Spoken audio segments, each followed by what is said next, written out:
And that was a big identity for me. So I lost that. Yeah. Yeah. Right? Yeah. And so I think initially it was I just wanted, I don't know why I'm alive anymore. I want Yeah. out.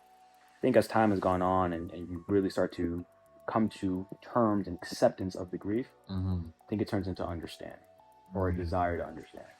Desire to understand. Right? It's a desire to understand. And by whatever way that your mind is able to accept that in terms of understanding, well, then you're like, okay, I've lived it. Yeah. I get it now. I can almost relate to it. Yeah. And I realized I didn't want to die. And then I also realized that I know that my son didn't want me for that. He wouldn't want his father to be that. Yeah. He wouldn't want him to be, addicted to vapes and weed and porn. He didn't want any of that. So when I learned that, and I hugged him and I felt him in that sensory experience, he said it's okay. It's okay to move forward in life. Doesn't mean you're letting go. Right? Like, it was almost as if it had happened all over again. But that's what I needed. That is an amazing point, when you say your son wouldn't want you to be the minus version of you, the negative version of you, the down version of you, the version of you that's addicted to X, Y, and Z. He would want you to move forward. He would want you to be the best version of yourself, but it doesn't mean, it means the love is there. Love will always be there. Always. But he would want the best version of you. And that's giving him the best, because if you're giving the best version of you, Absolutely. that's exactly what you want. Absolutely. I tell people this often when they ask me, like, oh, the pain is too deep. Yeah. And in a very simple form, and it's not going to change anything in the present moment, but it does force. And it's like, I want you to remove yourself from the current situation, from your own body, and I want you to think about them up there, or wherever they are, right? Wherever you believe. I want you to think about what they're doing right now. Yeah. And I want you to think about them being proud Yeah. of who you are, Yeah. of the life you're living, Yeah. and that their loss or their departure has not caused you to now lose yourself. Yeah. Being on that rock bottom. Yeah. That would not be the exit whomever would want to see. That should not be where that the trauma takes us. Yes, as you said, simple but not easy. Right? And you said earlier 2 ways of becoming that next version or creating major change in your life. One was repetition, right? That's right. And the next one was a major traumatic experience. That's right. So if we wanted to say now we haven't experienced the trauma, so we've accomplished the trauma part. We know it comes with acceptance, it comes with change in perspective to make the best version of us after the trauma. Simple but not easy, making that shift in perspective. Now the next side of it is repetition. If you could even just dive a bit deep into that, of that side of it, what could something like that look like? Say I want to become the best 2.0 version of me. Right. You spoke on things earlier like journaling and stuff like that. Okay. Any other areas in that avenue of what repetition could look like? Yeah, absolutely. Well, I mean, look, I'm a big believer that the outside world really does start from within, right? So in other words, the outside world mirrors what we are inside.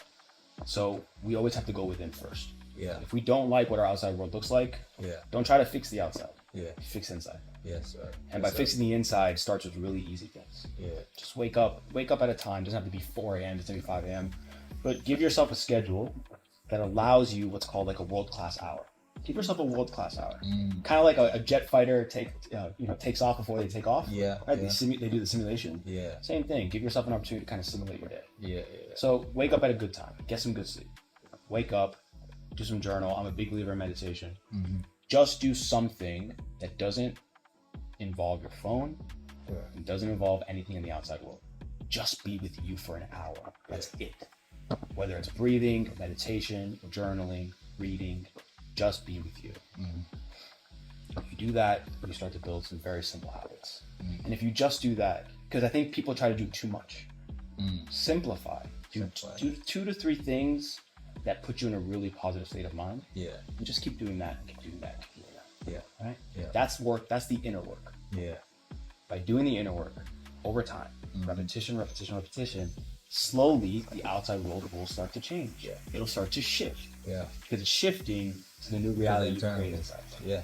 So yeah, it's not like, I think people try to complicate it, and there's a lot of gurus out there talking about a lot of stuff. They're not wrong. Yeah.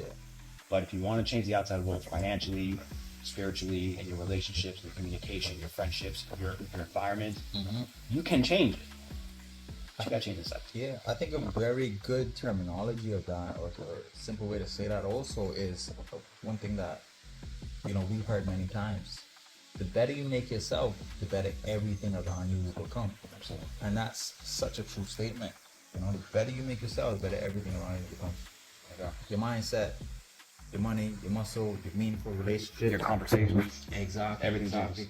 And when you then, as you said, when you work on the inside, the outside world is going to appear a lot better, because the outside world can look dark and it can look gloomy and it can look scary and it can be frightful and anxiety, depression, everything's happening out there.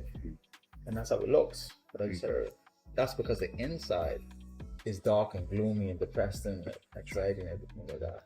So when we build this up, we make this strong, we make this more resilient, more solid, more happy, more joyful, it becomes bright. It does. And then it reflects outward.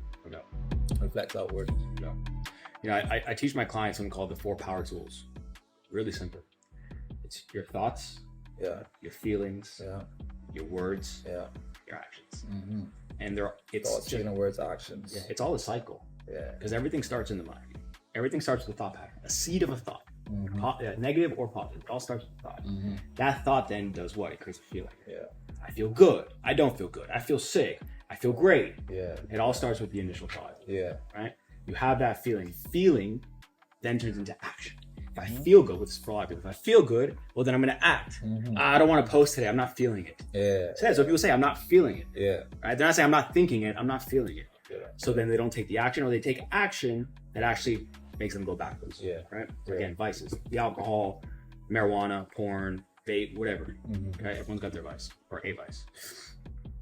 Your actions, what was it? Your thoughts, your feelings, your words, excuse me. Yeah. Your words. Right. The words you say frame meaning.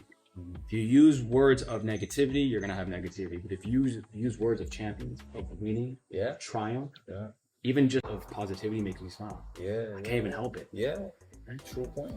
The words then lead into your actions. That's a true point. And if you take positive action, guess what? Well, that just creates a new positive thought. Mm-hmm. So that is also the repetition. Mm-hmm. Positive action creates positive thought, which creates positive feeling, positive words, Mm-hmm. positive action.